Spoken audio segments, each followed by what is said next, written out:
Hello friends, welcome to tutelage academy. आज की इस क्लास में हम लोग सॉल्व करेंगे मोस्ट इम्पॉर्टेंट एमसीक्यू और टॉपिक है engineering mechanics. Engineering mechanics subject है, इसका टॉपिक जो है वो है resultant and equilibrium of system of coplanar concurrent forces.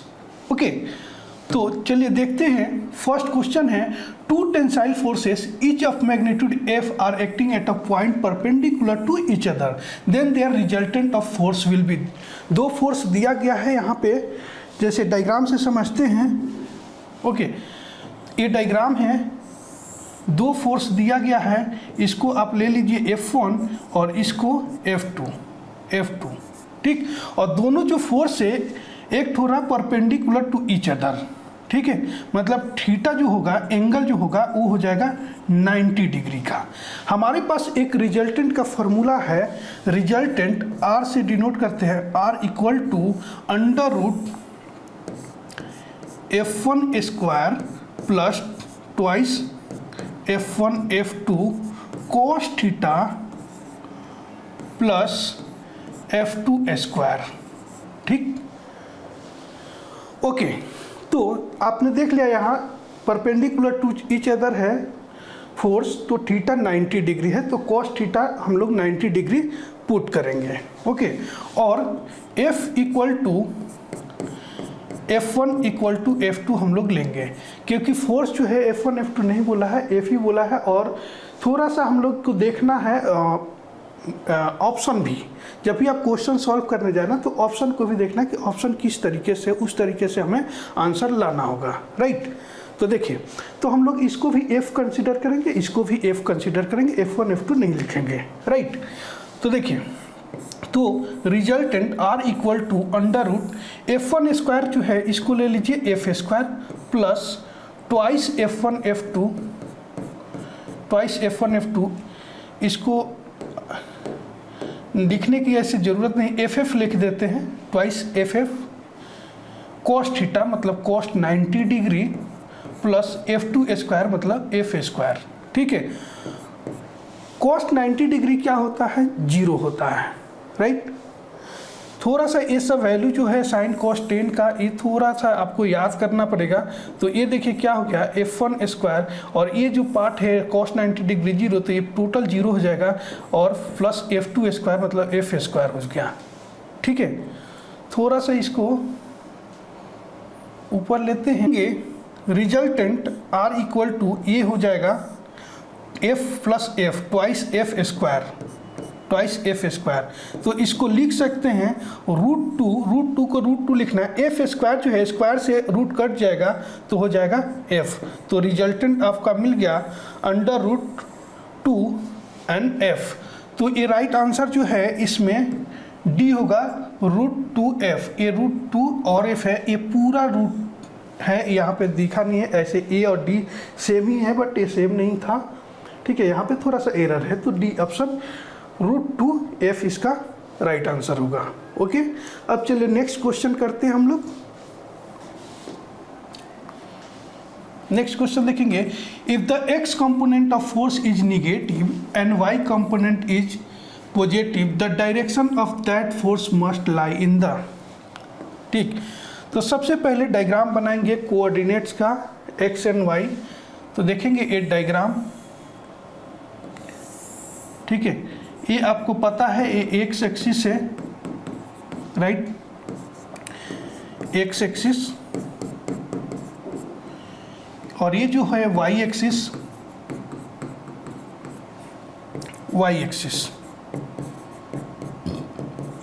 ठीक। यहाँ पे लिख लेंगे 1 2 3 4 5, ठीक है। ऊपर में भी 1 2 3 4 यहीं तक लिखते हैं। इधर जो आता है वो -1 हो जाता है, -2 -3 -4, ये आप लोगों को पता होगा। यहाँ नीचे में वैसे ही -1 -2 -3 -4, ठीक। इसको बोलते हैं फर्स्ट क्वाड्रेंट, ठीक है। क्या बोलते हैं? First quadrant,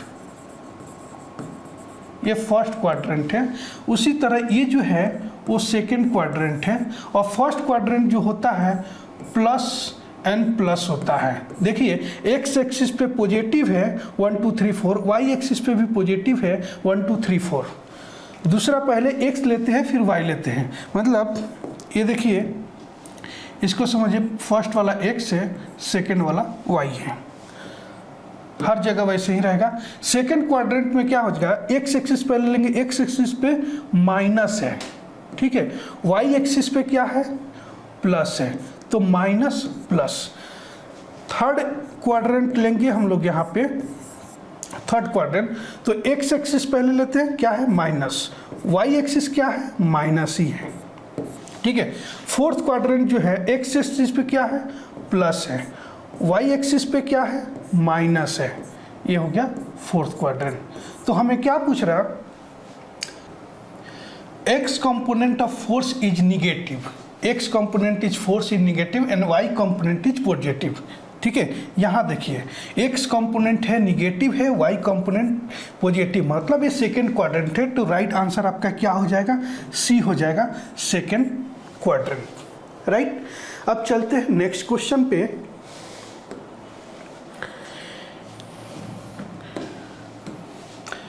What are the equilibrium condition to be satisfied of a particle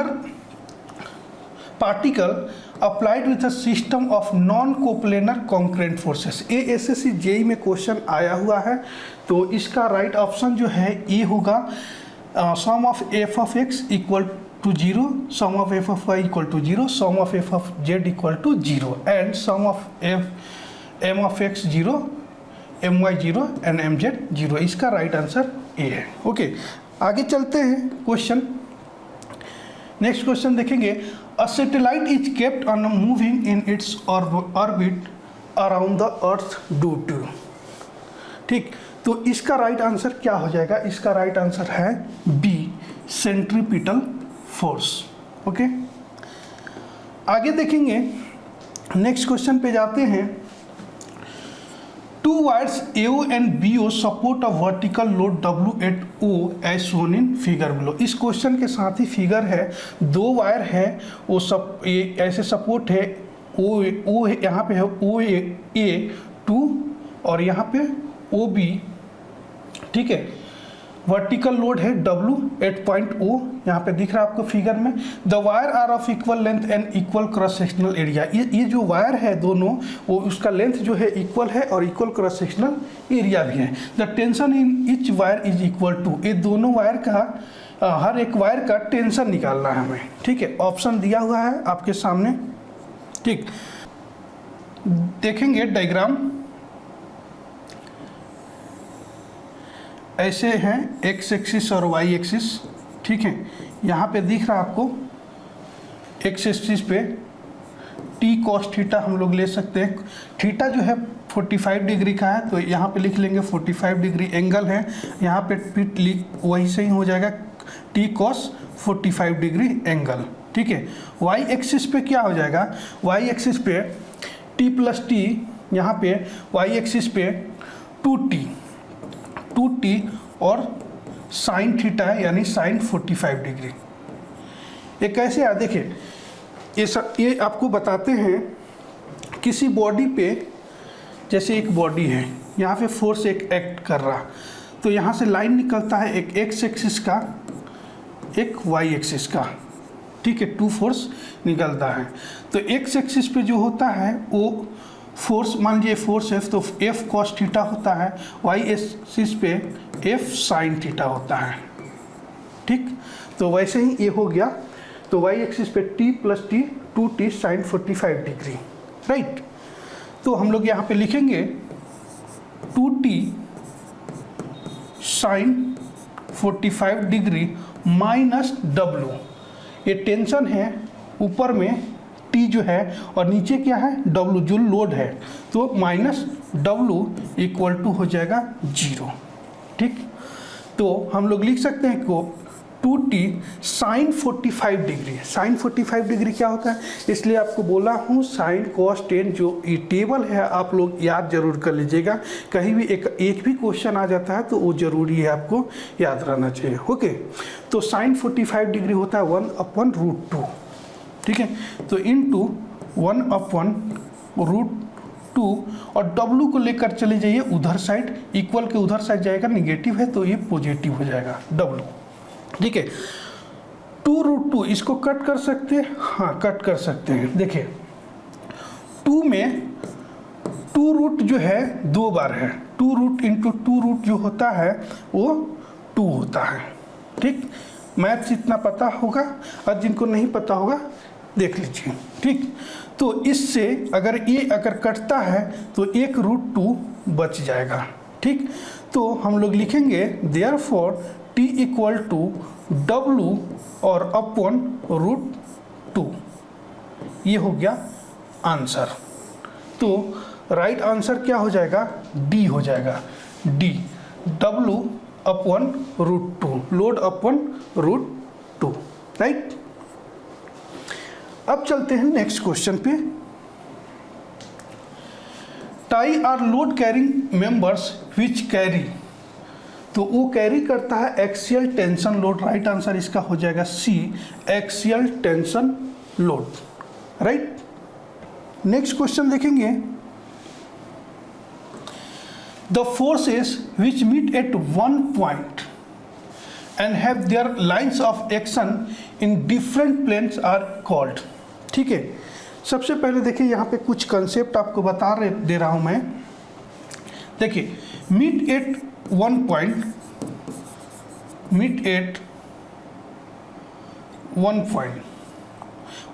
point one या फिर सिंगल पॉइंट, ऐसा अगर दिया हो एग्जाम में, इसका मतलब होता है ये जो है वो क्या है, कॉन्करेंट फोर्सेस है। ठीक है, क्या है, कॉन्करेंट फोर्स। ठीक है, फर्स्ट। सेकेंड वाला देखेंगे, and their line of action in different plane. ठीक है, ये लाइन ऑफ एक्शन जो है, लाइन ऑफ एक्शन अगर सेम प्लेन पे हो, सेम प्लेन है तो इसको बोलेंगे कोप्लेनर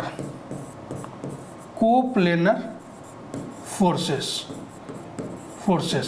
सेम प्लेन पे है तो सेम प्लेन है मतलब कोप्लेनर।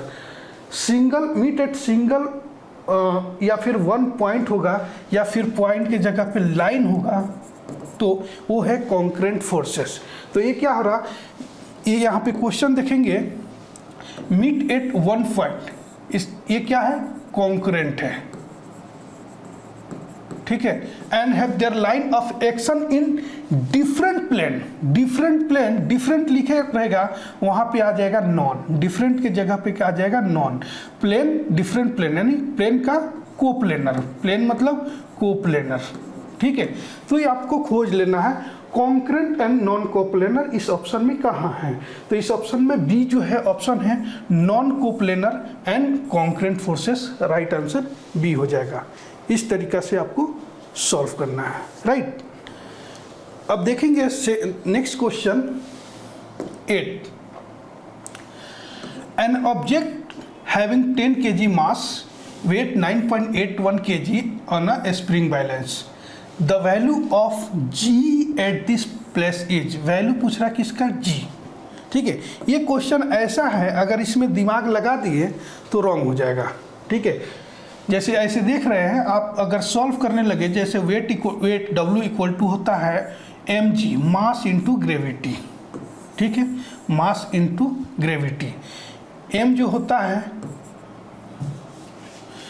होता है आपको पता है मास है, W जो है वो वेट है, और G जो है वो क्या है, एक्सीलरेशन ड्यू टू ग्रेविटी।